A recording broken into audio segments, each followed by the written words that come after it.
دیگر صلوات اس مرحلے تک لے کر آنا تھا.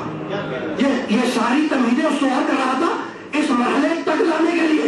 اس لیے کہ ایک مومنہ کے ایصال ثواب کی مجلس ہے اور مجھے آنا تھا اس مرحلے تک اور میں آ گیا. بھائی بہت توجہ رکھیے گا. بات آ گئی نا حدیث کے ساتھ, بات حدیث کے ساتھ آ گئی. اچھا سب جانتے ہیں کہ حدیث کے ساتھ میں تعارف ہوا فاطمہ زہرا کے ذریعے. بھائی ایسے ہی تو ہوا ہے. اور ذرا سا اور ڈیٹیل میں چلے جائیں. کچھ یاد ہے میرے محترم سننے والوں کو کہ جبریل نے سوال کیا تھا, کہنے لگا یا رب ومن تحت الکساء, مالک کے چادر کے اندر ہے کون؟ تو جواب آیا ہم اہل بیت النبوہ ومعدن الرسالہ ہم فاطمہ و ابوہا و بانوہا و بنوہا. نعرہ الصلوات.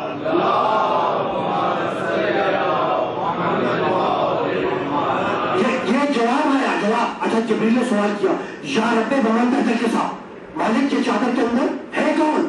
جواب آیا ہم اہل بیت النبوہ. یہ نبوت کے اہل بیت ہے. یہ کون ہے؟ نبوت کے اہل بیت. نبی کے اہل بیت نہیں کہا بھائی, کہتے تو نبی کے اہل بیت نہیں, یہ ہم اہل بیت النبوہ, یہ نبوت کے اہل بیت ہے. تو آخر بات کیا ہے؟ تو بھائی بات کو اتنی ہے کہ اللہ عالم ہے, جانتا ہے. امت جو آگے آئی اس کے مزاج کو بھی جانتا ہے. تو جان رہا تھا پروردگار کہ آگے چل کے امت کہے گی کہ نبی مر گیا. بھائی آگے چل کر امت کہے گی نبی مر گیا, تو بھائی نبی مر گیا, نبوت تو زندہ ہے. تو اب جب تک نبوت زندہ ہے نبوت کے اہل بیت زندہ ہے. بہت آسان بات ہے. ہم اہل بیت النبوہ کہ نبوت کے اہل بیت ہے. ہم اہل بیت النبوہ ومعدن الرسالہ ہم فاطمہ و ابوہا و بانوہا و بنوہا. یہ فاطمہ ہے, یہ فاطمہ کے باپ ہیں, یہ فاطمہ کے شوہر ہے, یہ فاطمہ کے بیٹے ہیں. یعنی آج تعارف ہوگا فاطمہ زہرا کے وسیلے سے, آج تعارف ہوگا فاطمہ زہرا کے وسیلے سے. بھائی یہی تو کہا نا کہ یہ فاطمہ ہے, فاطمہ کے باپ ہے, فاطمہ کے شوہر ہے, فاطمہ کے بیٹے ہیں. یعنی مرکز تعارف ہے فاطمہ زہرا, مرکز تعارف ہے فاطمہ زہرا, فاطمہ کے ذریعے تعارف ہوگا. ابھی میں نے تذکرہ کیا حضرت آدم کا. ابھی تک یہ گزرا آدم ہے کون؟ حضرت آدم علیہ السلام یہ ہے کون؟ دیکھو حضرت آدم ہے پہلے نبی, حضرت آدم ہے پہلے نبی. اچھا حضرت نوح علیہ السلام وہ ہے پہلے رسول, اور حضرت ابراہیم علیہ السلام وہ ہے پہلے امام. آدم پہلے نبی, نوح پہلے رسول, ابراہیم پہلے امام. سوچ رہے ہوں گے آپ کہ میں نے کیسے کہہ دیا کہ ابراہیم پہلے امام. بھائی ہم تو سنتے آئے کہ علی پہلے امام, ہم نے تو نہیں سنا نا کہ پہلے امام علی. میں نے کیا کہا کہ پہلے امام ابراہیم. تو جملوں کو بدل دوں تاکہ بات واضح ہو جائے. بھائی قبل محمد کے پہلے امام ابراہیم اور بعد محمد کے پہلے امام علی. ایک کعبہ بنائے دوسرا کعبے میں پیدا ہو. نعرہ الصلوات.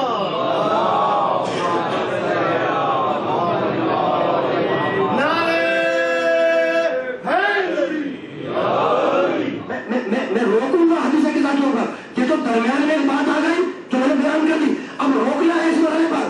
بھائی مرکز تعارف ہے فاطمہ زہرا, فاطمہ زہرا کے وسیلے سے تعارف ہوا. اور میں نے کیا مثال اسٹیبلش کرنا چاہی کہ آدم کون ہے پہلے نبی, آدم کون ہے پہلے نبی, نوح کون ہے پہلے رسول, ابراہیم کون ہے پہلے امام. اب سوال کر رہا ہوں کہ آپ نے کیسے پہچانا کہ یہ آدم علیہ السلام ہے؟ آپ نے کیسے پہچانا کہ یہ نوح علیہ السلام ہے؟ بھائی آپ نے کیسے پہچانا کہ یہ ابراہیم خلیل اللہ ہے؟ خدا کی قسم میرے محمد نے پہچانوایا, میرے محمد نے پہچانوایا. ورنہ ہمیں نہیں معلوم تھا کہ آدم علیہ السلام کون ہے, ہمیں نہیں معلوم تھا کہ نوح علیہ السلام کون ہے, ہمیں نہیں معلوم تھا کہ ابراہیم علیہ السلام کون ہے. میرے محمد نے پہچانوایا, میرے محمد نے پہچانوایا.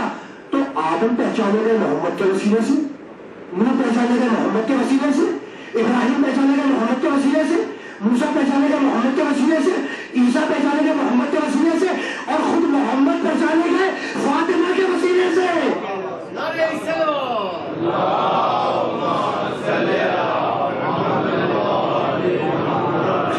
خود محمد رسول اللہ پہچانے گئے فاطمہ زہرا کے وسیلے سے. تو اب آیا اس سوال تک, میں واپس آ گیا اس سوال تک. جبریل نے سوال کیا کہ یا رب ومن تحت الکساء, مالک کے چادر کے اندر ہے کون؟ مالک یہ چادر کے اندر ہے کون؟ جواب آیا ہم اہل بیت النبوہ، تو جواب آیا نا. لیکن میں رکوع میں اس مرحلے پر جبریل نے سوال کیا یا رب ومن تحت القصا، مالک یہ چادر کے اندر ہے کون؟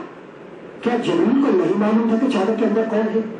اب میں آپ سے سوال کر رہا ہوں، کیا جبریل سید الملائکہ کو نہیں معلوم تھا کہ چادر کے اندر کون ہے؟ بھئی سوال ہے.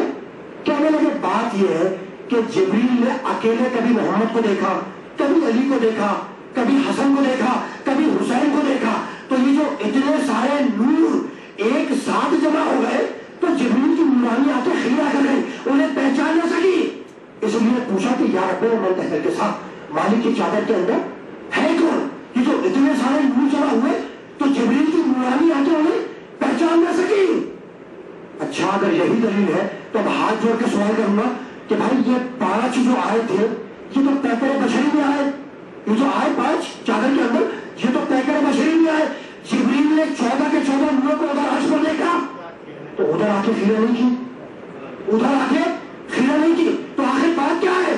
تو دیکھو یہ آنکھوں کا مسئلہ نہیں ہے، یہ آنکھوں کا مسئلہ نہیں ہے. اس بات کو یاد رکھنا کہ سوال ہمیشہ لا علمی کو دور کرنے کے لیے نہیں کیا جاتا، سوال ہمیشہ لا علمی کو رفع کرنے کے لیے نہیں کیا جاتا. کبھی کبھی سوال کا کوئی اور مقصد ہوتا ہے. یعنی میں اگر آپ سے سوال کروں تو اس کا مطلب یہ نہیں کہ میں جاہل ہوں، کبھی کبھی سوال کا کوئی اور مقصد ہوتا ہے. اور ایسا کر دوں بات کو، بھائی قرآن اگر کچھ بتائے گا اسے تو مانو گے، قرآن سے اگر کوئی بات دلیل ثابت ہو جائے تو اسے تو سب مانیں گے. تو اب چلو قرآن سے فیصلہ کروائے، جا کے دیکھیں گا قصص الانبیاء اور تفسیر قرآن میں کہ موسیٰ علیہ السلام اپنے اہل و عیال کے ساتھ چلے اور آئے طور کی وادی میں آئے، اور جب آئے تو پہاڑ کے قریب رک گئے موسیٰ علیہ السلام. اب اہل و عیال کے ساتھ ہیں، جانے کا زمانہ ہے، شادی کا زمانہ ہے. موسیٰ کے ہاتھ میں وہ ڈنڈا ہے جسے عصا کہتے ہیں. جب پہاڑ کے قریب پہنچے موسیٰ اپنے اہل و عیال کے ساتھ تو دور موسیٰ کو پہاڑ پر آگ جلتی دکھی. جب موسیٰ نے آگ کو دیکھا تو مڑے اپنے اہل و عیال کی طرف اور فرمانے لگے کہ میں دور آگ جل رہی، میں آگ لے کر آتا ہوں، تم لوگ یہاں پر ٹھہرو.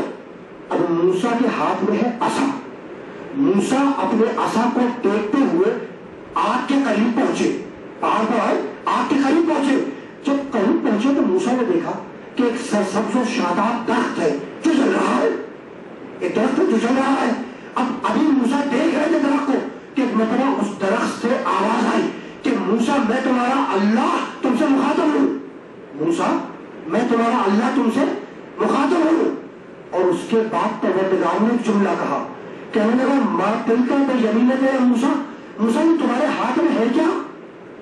ما تلک بیمینک یا موسیٰ، موسیٰ یہ تمہارے ہاتھ میں ہے کیا؟ تو کیا خدا کو نہیں معلوم تھا کہ موسیٰ کے ہاتھ میں ایسا ہے؟ کیا اللہ کو دیکھو ہر شے کا علم رکھنے والا قادر علی کل شے، کیا اللہ کو نہیں معلوم تھا کہ موسیٰ کے ہاتھ میں عصا ہے؟ تو سوال ہمیشہ لا علمی کو دور کرنے کے لیے نہیں کیا جاتا، کبھی کبھی سوال کا کوئی اور مقصد ہوتا ہے. تو جیسے ہی اللہ نے کہا نا کہ ما تلک بیمینک یا موسیٰ، موسیٰ یہ تمہارے ہاتھ میں ہے کیا؟ اب موسیٰ بولے، کہنے لگے قال ہی عصایا، پروردگار جو میرا عصا ہے، اتوکل علیہا، میں اس میں تکیہ کرتا ہوں، واعش بہا علی غنمی، اور میں اس سے اپنی بھیڑیں بھی ہٹاتا ہوں، بھیڑیں بھی چلاتا ہوں، وَلِیَ فِیہَا مَآرِبُ، اور بھی اس کے بہت سے فوائد ہیں وغیرہ. موسیٰ علیہ السلام اللہ نے تو آپ سے فقط یہ پوچھا ہے کہ آپ کے ہاتھ میں ہے کیا، تو کہہ دیجیے کہ ایسا ہے. بھائی اللہ نے تو فقط یہ پوچھا ہے کہ موسیٰ تمہارے ہاتھ میں ہے کیا، تو کہہ دو کہ ایسا ہے. تم نے عصا کے فضائل بیان کر دیے، بھائی موسیٰ نے عصا کے فضائل بیان کر دیے. اب علماء تفسیر نے لکھا، علماء تفسیر نے کتابوں نے لکھا کہ چونکہ عصا موسیٰ کو بڑا محبوب تھا، عصا موسیٰ کو بڑا محبوب تھا، تو اللہ چاہ رہا تھا کہ موسیٰ سے موسیٰ کے محبوب کے فضائل سنو. اسی لیے پوچھا کہ موسیٰ یہ تمہارے ہاتھ میں ہے کیا. تو خدا کی قسم جبریل نے جب پوچھا نا کہ یا رب ومن تحت القصا، پروردگار کی چادر کے اندر ہے کون، تو جبریل جان رہا تھا کہ یہ ہے خدا کے محبوب، آج خدا سے ان کے فضائل سننے کا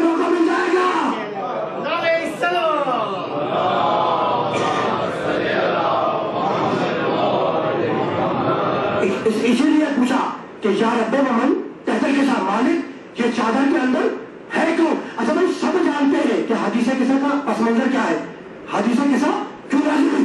آیت تطہیر لے کر آیا تھا نا جبریل آیت تطہیر لے کر آیا تھا، یعنی آیت تطہیر کو نازل ہونا ہے میرے محمد پر، اسی کا تو سارا خلاصہ ہے، ڈیٹیلز ہے ساری حدیث قصہ جو ہے۔ آیت نازل ہونی ہے محمد کے قلب پر، کون سی آیت؟ آیت تطہیر،